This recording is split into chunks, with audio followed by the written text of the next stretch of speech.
Good morning friends, কি খবৰ আপোনালোকৰ? মোৰ আজি আন এটা মিনি ভ্লগলৈ আপোনালোকক সকলোকে স্বাগতম জনাইছোঁ। এই আপোনালোকে দেখিছে মই বৰ্তমান ঔটেঙা গছৰ তলত আছোঁ। ভাবিছে চাগে ৰাতিপুৱা ঔটেঙা গছতনো কি কৰিছে। এয়া ভাবিলোঁ এটা পাৰিম আৰু ঔটেঙা আজি যেনে তেনে এটা পাৰিব পাৰিলোঁ। এয়া দেখিছে বৰ্তমান এটাহে মই পাৰিব পাৰিলোঁ। এইপিনে মই ৰাতিপুৱা আজি শুই উঠাৰ পৰা ভাবিলোঁ বাহিৰলৈ যাওঁ, কিনো কৈছে। আমাৰ শুনও উঠি বেটাই ধুনীয়াকৈ এয়া খেলি আছে। ৰাতিপুৱাতে যিহেতু বৰষুণৰ ডাৱৰীয়া বতৰ, সেইটো কাৰণে অলপ আন্ধাৰ হৈ আছে।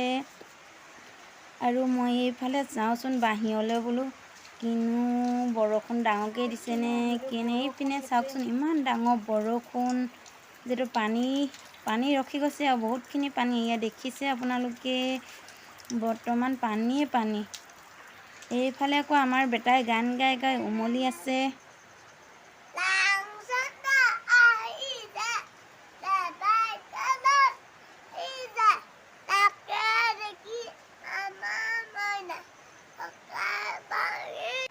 আমাৰ বেটাই গান গাই আছে, যিহেতু উমলি আছে, সেইটো কাৰণে ভাবিলোঁ মই বিচনাখন ধুনীয়াকৈ ঠিক কৰি লওঁ। এয়া বিচনা মোৰ ঠিক কৰি বৰ্তমান হ'লগৈ আৰু এতিয়া ভাবিছোঁ কাম বনবিলাক, যিহেতু ৰাতিপুৱা বহুত কাম থাকে না, ঘৰ হওক চোতাল হওক সেইবোৰ সকলোখিনি কাম কৰি লওঁ বুলি ভাবিলোঁ। বৰ্তমান এয়া মই কৰি মেলি আজৰি হ'লোঁ। যিহেতু এতিয়া কাম কৰি আজৰি হ'লোঁ, বেটাও উমলি আছে ধুনীয়াকৈ। এইফালে ভাবিলোঁ ভাত কেইটামান পাতি দিওঁ। এইপিনে দেখিছে মই জুইকা ধুনীয়াকৈ জ্বলাই ল'লোঁ, যিহেতু ধুনীয়াকৈ ইমান ডাঙৰকৈ জ্বলিছে নহয়নে বাৰু। ভাতকেইটা পাতি দিলোঁ ইয়াতে। ভাতকেইটা বৰ্তমান পাতি হৈ গ'ল। ভাবিলোঁ এতিয়া শাকনো কি খাম, সেইকাৰণে ঘৰত কালি বুটলি থোৱা ঢেকীয়াৰ আছিলে। এইফালে কি মজা ঢেকীয়াৰখিনি এতিয়া ধুনীয়াকৈ ভাবিলোঁ বাছি লওঁ। যিহেতু ধুনীয়াকৈ বাচি পিনে ধুই পিনে থৈ লওঁ বুলি এইফালে বাচিলোঁ। এয়া ধুই মেলি হৈ গ'ল। সেইকাৰণে এতিয়া ভাবিলোঁ মাছকেইটা আছে, যিহেতু সৰু সৰু শিঙি আৰু বটীয়া মাছ, সেইকাৰণে ভাবিলোঁ ধুনীয়াকৈ মাছকেইটা এতিয়া বাছি লওঁ আৰু কি মজা লাগিব আজি মাছৰ লগত ঢেকীয়া শাক।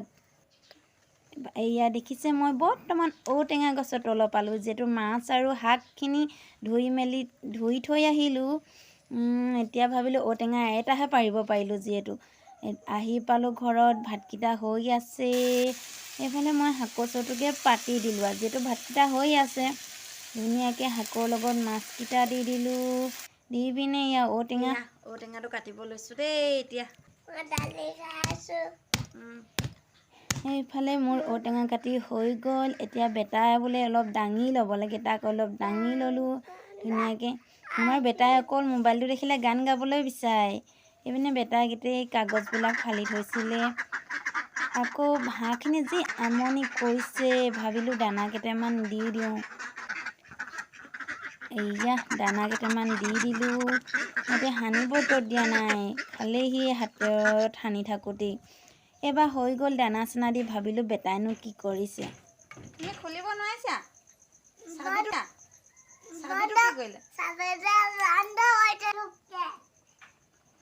এইফালে মোৰ শাক উতলি আছে, দেখাই দিছোঁ আপোনালোকক কেনেকুৱা ধুনীয়া ৰং নহয়নে বাৰু। এইপিনে মোৰ ভাত খাবলৈ হৈ গ'ল, শাক হৈ গ'ল, যিহেতু জলকীয়া চাটনি বনাই দিলোঁ।